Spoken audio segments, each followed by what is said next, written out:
Fire Charger's Dark Blade here, and in this video I'm going to be reacting to CJK 3 cheat code shortcut to 3 languages by 808 CJK. Now, the entire premise behind this channel is basically that there are 808 Chinese characters and 658 words that link together Chinese, Japanese, and Korean. And knowing these 808 characters can help greatly assist you in learning all 3 languages. He also said that there are some, adaptations that can be made to assist them to also assist in learning Cantonese and, Vietnamese as well. But so far from what I've seen in his videos, which is basically just this and his intro, I have not seen any substantial video content mentioning Vietnamese that much, though there are also, when he makes community posts of the characters, Cantonese and Vietnamese do appear. Anyway, let's start by getting into this video. If you know any Mandarin, Japanese, and Korean, you might notice that many of their words sound very similar. For example, time is 时间 in Mandarin, 時間 in Japanese, and 시간 in Korean. This is because Mandarin, Japanese, and Korean are deeply related languages, connected by a writing system for centuries. Our channel has... That is not really what it means to be a related language. If, related language means genetically related with, same ancestry, whatever. Previously talked about 808 characters and 658 words shared amongst Chinese, Japanese, and Korean, and how you can accelerate your language learning by focusing on them. But what if we told you that you could speed up your learning even more by using certain principles that allow you to convert between the different languages? What if you could use your existing knowledge of one language to figure out the pronunciation of a character in other languages? And what if these principles were simple enough that they could be memorized within a few hours? Sounds too good to be true? Introducing the CJK cheat code. To get started, we first need to understand why it is even possible to convert between languages. Mandarin, Japanese, and Korean are all heavily influenced by Middle Chinese, which is an older form of Chinese used from around the 4th to the 12th century CE. Mandarin is descended from Middle Chinese, while Japanese and Korean imported large amounts of characters, words, and pronunciations from Middle Chinese. Over time, the 3 languages all diverged from Middle Chinese in their own ways, which is why they sound rather different today. However, the way that Middle Chinese consonants evolved... Wait, let me find out which system that is. So it appears to be the Wang Li reconstruction that is being used here. Ways, which is why they sound rather different today. However, the way that Middle Chinese consonants evolved is relatively systematic, and so we can make use of these patterns of sound shifts to derive rules for converting between languages. That said, we need to clarify that our principles do not work for all readings in Japanese and Korean. Remember that Mandarin is a direct descendant of Middle Chinese, while Japanese and Korean are not. This means that the older versions of Japanese and Korean already had their own words for many things before they even encountered Middle Chinese. As they imported the writing system of Chinese characters, they did incorporate the relevant Middle Chinese pronunciations to coexist alongside their own words.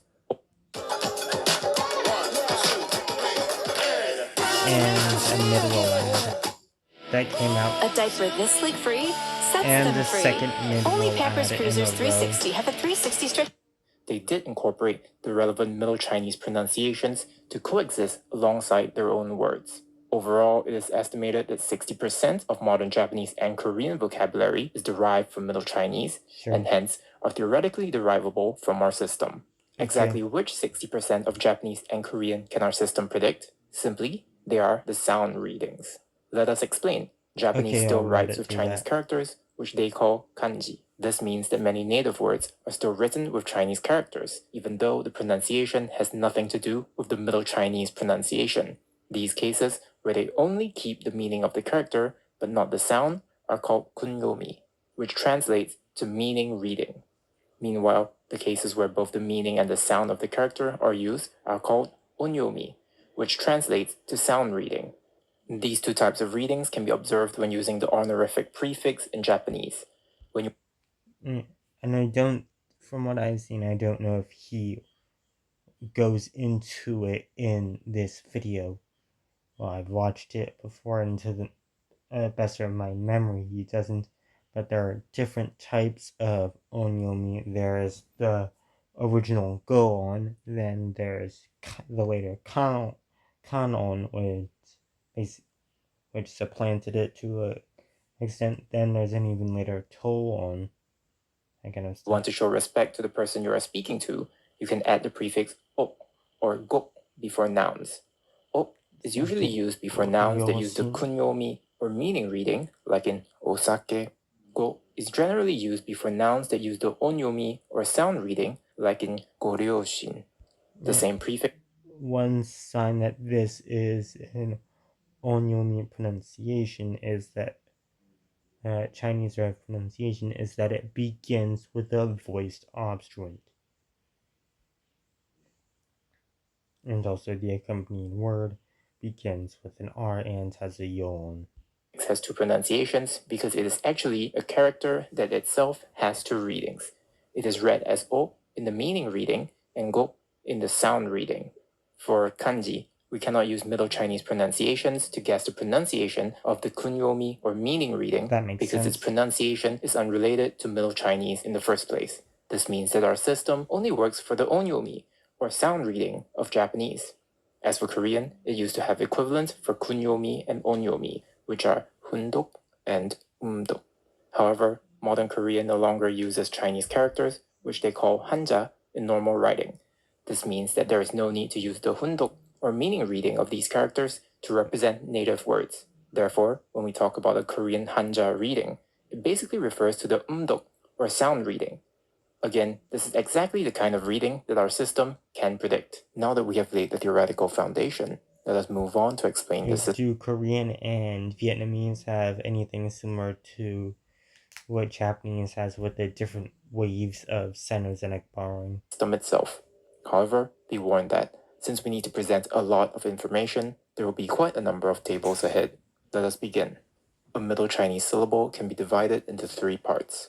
First, there is a consonant in the beginning, then vowels in the middle, and finally another consonant at the end. Our system focuses on the initial consonant and the final consonant.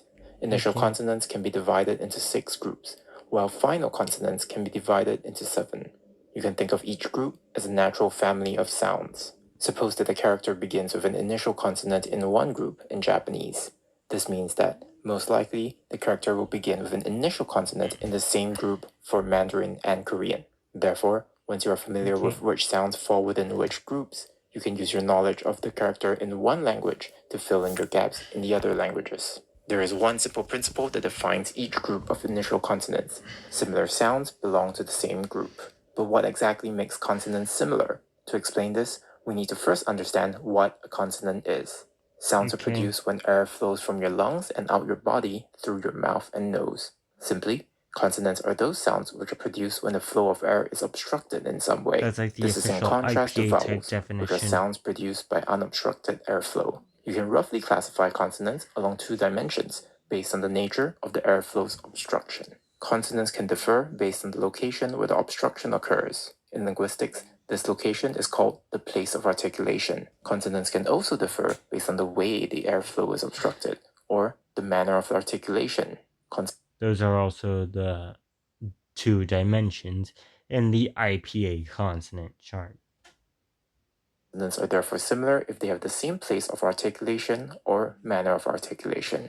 Out of our 6 groups of initial consonants, 5 are defined by their place of articulation, while the 6th has its specific place of articulation and manner of articulation. Let us now introduce the consonants of Korean, Mandarin, and Japanese. For reasons that will be clear later, we have also listed the lack of a sound, which is denoted with a dash when appropriate. Here is a table of consonants in Korean. We have listed the Hangul or Korean alphabet for each consonant. The square brackets next to them contain each consonant notated in the International Phonetic Alphabet. Each row is one of our groups of initial consonants, while the columns denote certain properties of each sound. This classification may seem overwhelming and difficult to remember, but look closely at each of the rows. Do you notice the hangul in each row are, in fact, all built off of the same shape? This is no coincidence, for the shape of the letters were designed to encode information about how each sound is produced. Let us take a quick detour to the Hunmin Jeongeum Haerye. This is a commentary commissioned by the creator of Hangul himself, King Sejong the Great. The dorsal sound kiuk depicts the back of the tongue blocking the throat. The coronal sound nian depicts the tongue touching the palate. The labial sound mium depicts the shape of the mouth. The sibilant sound shiut depicts the shape of the teeth. The laryngeal sound iung depicts the shape of the throat.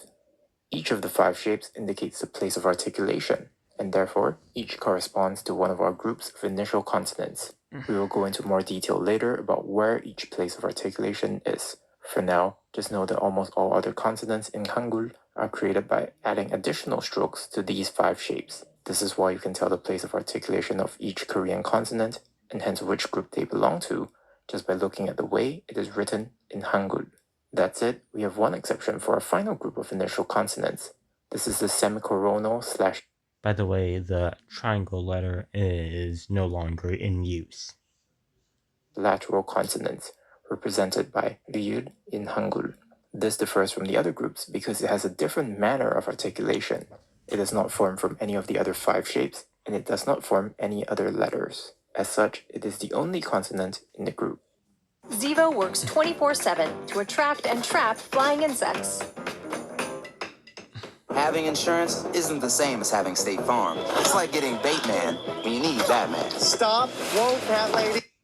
And it does not form any other letters. As such, it is the only consonant in the group. Going back to the Korean consonants, some of them do not commonly appear as initial consonants in Hanja.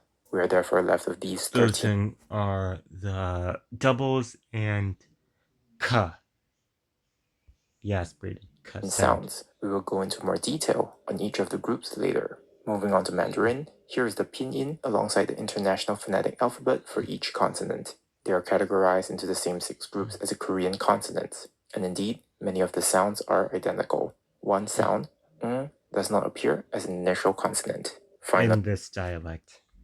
Here are the Japanese consonants. Japanese uses a syllabary rather than an alphabet, which means we cannot represent consonants on their own. This is why we use the romanized letters here alongside the International Phonetic Alphabet. Note that each letter here represents the entire row of the hiragana and katakana syllabaries, which contain all 5 Japanese vowels. So, is like all rows.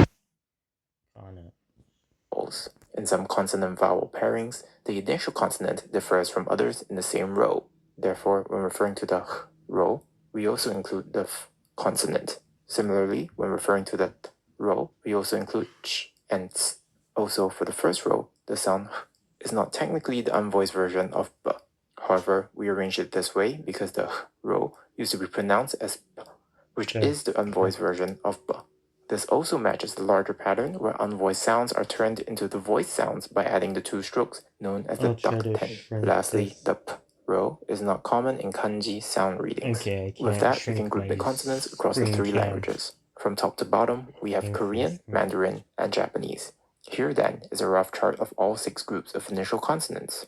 However, there are more details to be filled in, so we'll call this the level 1 chart. It helps a lot to use the Korean Hangul shapes to remember which consonants are where, especially since the consonants in the other languages mostly correspond to the Korean consonants.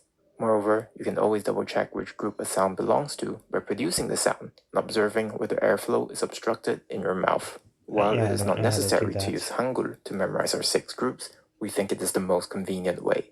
Therefore, if you don't know how to read Hangul, check out the link in the description to a comic that teaches you how to read it in 15 minutes.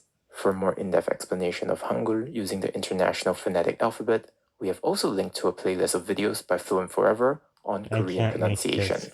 Now, let us zoom in into each of the 6 groups and look at some characters within each group. You may notice that some characters use consonants from other groups.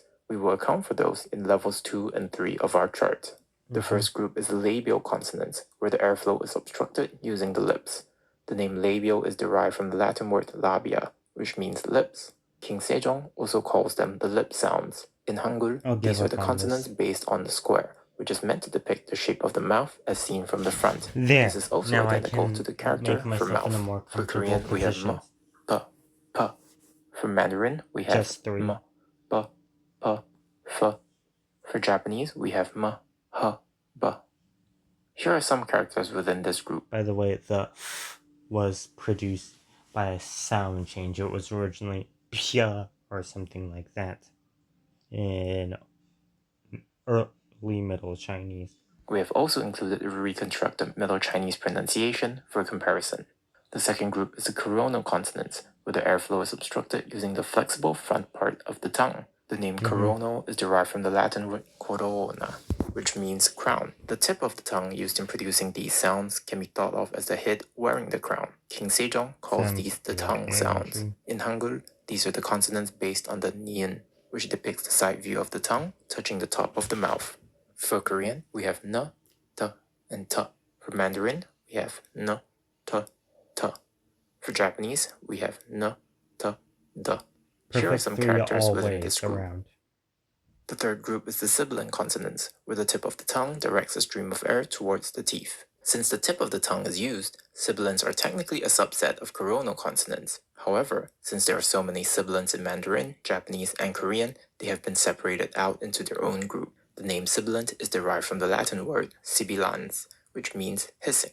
Quite a few sibilant consonants do sound like hissing. For example, the s sounds in sibilans are themselves sibilants. King Sejong calls... And if you try to open your mouth while making a fricative sound, it kind of devolves into incoherent hissing. These the teeth sounds.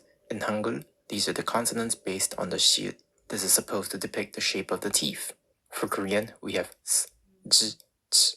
For Mandarin, we have s, sh, sh, ts, ch, ts, ts, ch, and ts. Wait, this row is retroflex and this one is palatal. For Japanese, we have s and z. Here are some characters within this group. The fourth group is the dorsal consonants, where the airflow is obstructed using the back of the tongue. The name dorsal is derived from the Latin word dorsum, which means back. King Sejong also calls these the teeth sounds, but with a different character. So the Korean only has like one of these. In Hangul, these are the consonants based on the kyu, which depicts the side view of the root of the tongue blocking the throat. For Korean, we have k. For Mandarin, we have k and k. For Japanese, we have k and g. Here are some characters within this group. I'll pause to read. Ku, kwek, kwang, ko, ko, kan, kyo, and yen. And this is it as go, gu, kwang, gu, gan, ge, gu, gong, gu, guo, guang, khao, kan, ju, jiu, qiang, qiang. Second tone is always language. Ko, gu, go, ku, or ko, kan, kyo, ku or kyu, kyo, go. The fifth group is the laryngeal consonants, where the airflow is obstructed in the larynx, which is also called the voice box. This group also includes the lack of an initial consonant. King Sejong calls these the throat sounds. In Hangul, these are the consonants based on the iung, which is a top view looking down into the throat. For Korean, we have h. For Mandarin, we have h and r. In all three languages, we also have the lack of an initial consonant. In Korean, this is written with an iung.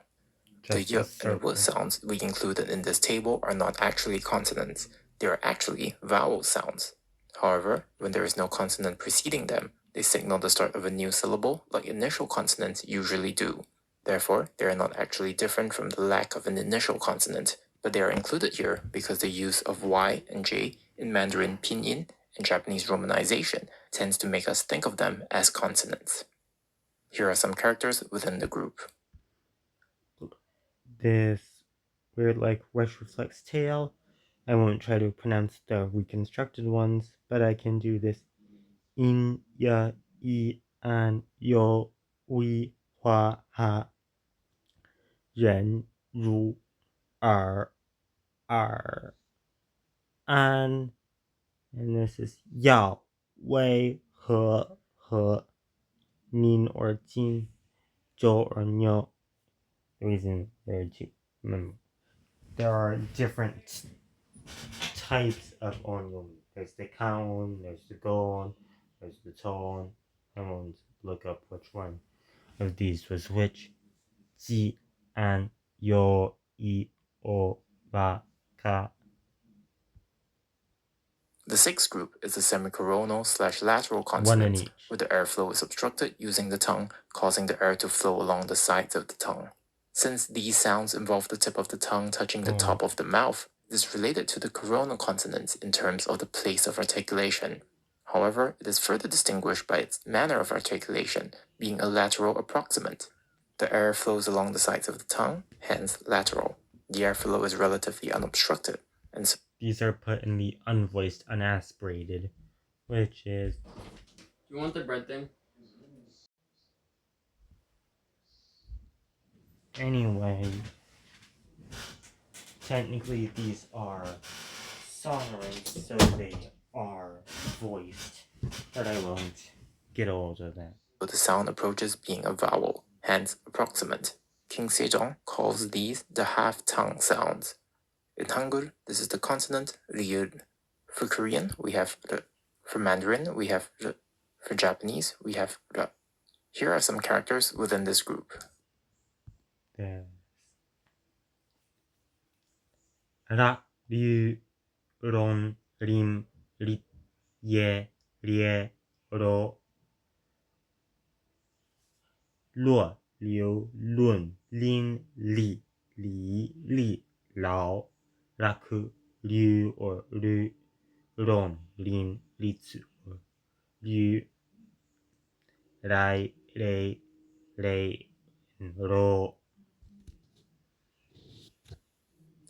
The structure motorized pergola system is reinventing the way homeowners experience the outdoors. The most And that's level 1 of our system for initial consonants. We still have levels 2 and 3. Level 2 will help you narrow down your predictions when you convert between languages. Level 3 will account for instances when characters use consonants from different groups.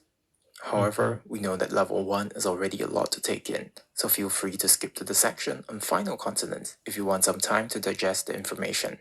You can always come back to this video when you are ready for the higher levels. In addition, we have an accompanying ebook available for all Patreon patrons. If you want a handy reference for all the information presented in this video, please consider going to patreon.com/808CJK and becoming a patron. Almost everything in this video is original research, and creating this video has taken us months of analysis and writing. As a patron, you will also get access to other exclusive ebooks and early access to our videos, among other perks. Thank you. For level 2 of initial consonants, we can break down our groups into more precise subgroups. When converting a consonant from one language to another, the resulting consonant will most likely come from the same subgroup. However, some consonants are shared between different subgroups. These consonants are designated with blue arrows in the chart. The first group of labial consonants can be further divided into 2 subgroups, based on whether they are nasal or not. If air flows out your nose when you produce a sound, that sound is nasal. Therefore, one way to check if a sound is nasal is to put a finger in front of your nose. You should be able to feel some air coming out of your nostrils when you make a nasal sound. The nasal subgroup contains the 3 nasal labial consonants from Korean, Mandarin, and Japanese.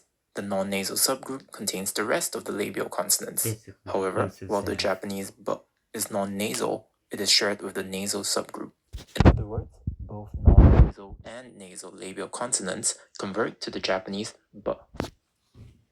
One thing, a lot of characters that begin with an M sound in Mandarin so begin with a but sound in Hokkien, which is a southern Ming dialect.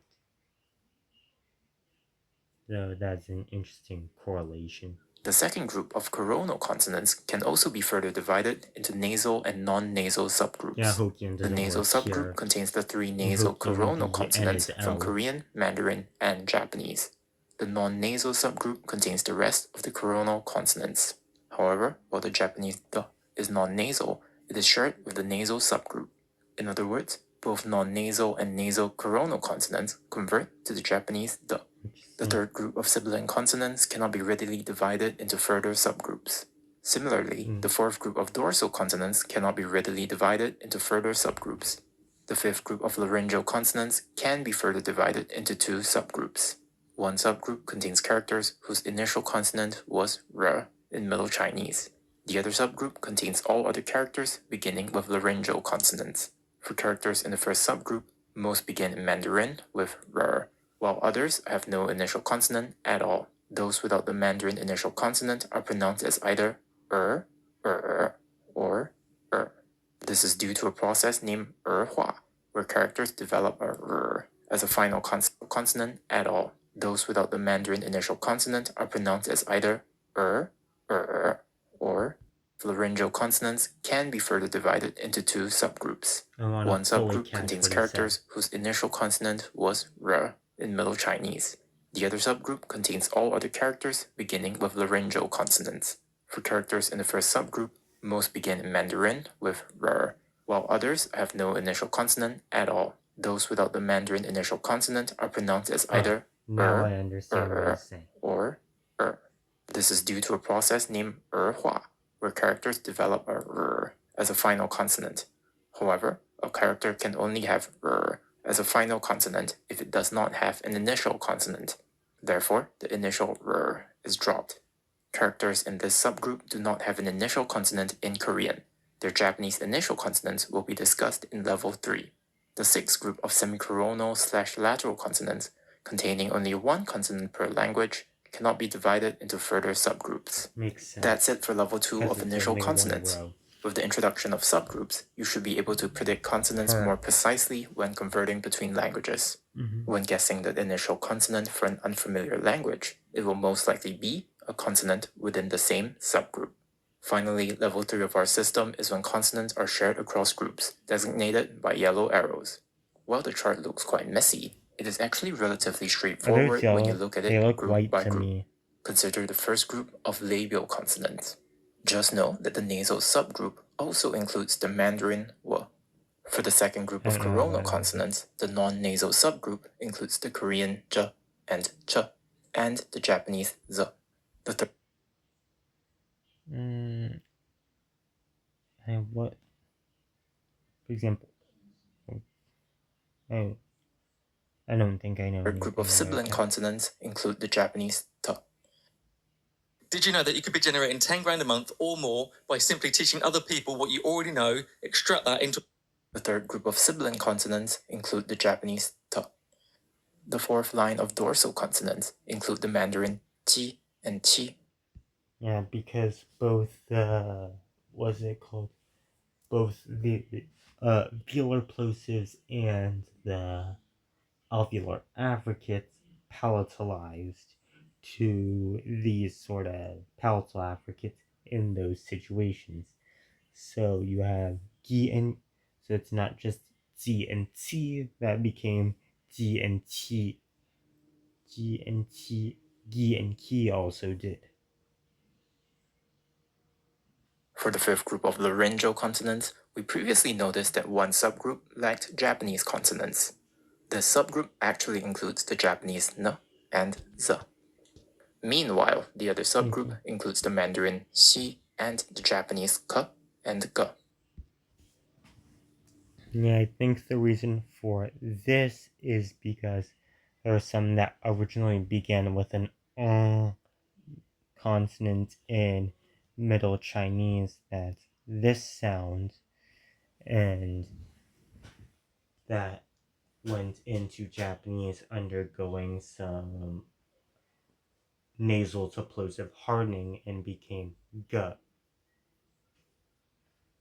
And as I said, the Beeler series also hardened, also palatalized in Chinese. So he also became s.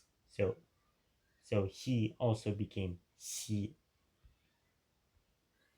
Finally, the sixth group of semicoronal/lateral consonants do not include consonants from other groups. And that covers the intricacies of the initial consonants. We know that was a lot, and rest assured that we will demonstrate how to make use of all that information later in the video. For now, let us cover the final consonants. While the final consonants have 7 groups, it is much simpler than the initial consonants. Each group simply corresponds to one final consonant in Middle Chinese. These groups can be divided into 3 types: nasal, non-nasal, and no final consonant at all.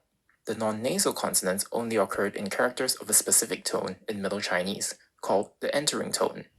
However, these non-nasal final consonants are entirely unpreserved in Mandarin, and characters in the entering tone could be any of the 4 tones today. This means you are unable to use Mandarin readings to predict non-nasal final consonants in Japanese and Korean. This is why, in our series of videos on the 808 shared characters, we try to expose you to the character readings across all 3 languages. Even if you are unable to completely remember the pronunciations across all the languages, we still think it is useful to get a rough sense of the final consonants. Let us go through each of the 7 final consonants alongside relevant characters. The first group ends in n in Middle Chinese. This stays as n in Korean, n in Mandarin, and n in Japanese. So we have san, chun, chon, chun, chun, bun, ban, shan, qian, cun, chuan, tian, fen, fan. San, sen, sun, sen, ten, fun, bu or bun, tan, han or hon.